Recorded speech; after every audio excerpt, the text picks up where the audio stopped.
Om Swastiastu.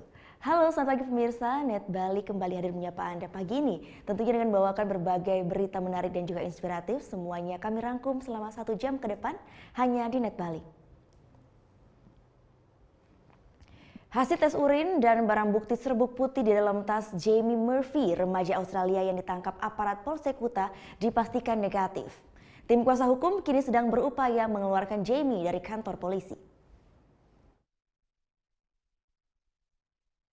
Rekaman kamera pengawas ini adalah detik-detik saat Jamie Murphy mendatangi klub malam Sky Garden di Jalan Legian Kuta, Senin malam lalu. Petugas keamanan Sky Garden yang menemukan serbuk putih diduga narkoba membawa Jamie ke lantai 2 untuk pemeriksaan lanjutan. Setelah menyelesaikan prosedur pemeriksaan tamu, Jamie kemudian dibawa petugas keamanan Sky Garden ke pos polisi Ground Zero, Legian. Setelah diamankan aparat Polsek Kuta, remaja 18 tahun ini menjalani tes urin dan serbuk putih di Laboratorium Forensik Mabes Polri Cabang Denpasar.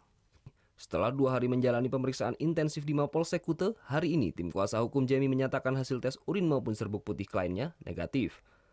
Tim kuasa hukum kini berupaya untuk mengeluarkan kliennya secepat mungkin dari kantor polisi. Mudah-mudahan bisa segera keluar kan gitu ya.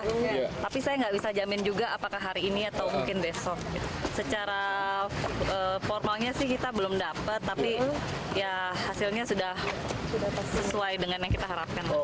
Kapolda Bali, Irjen Pol Sugeng Prianto yang dikonfirmasi melalui sambungan telepon juga menyatakan seluruh hasil tes Jamie negatif.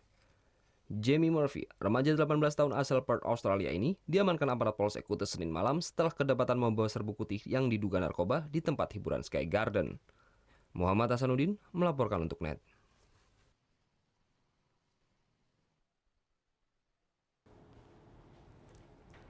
Thank you. Udah selesai nonton beritanya? Jangan pergi dulu dong. Subscribe dulu dan nonton tayangan lainnya di sini. Subscribe, nonton lagi. Subscribe, nonton lagi.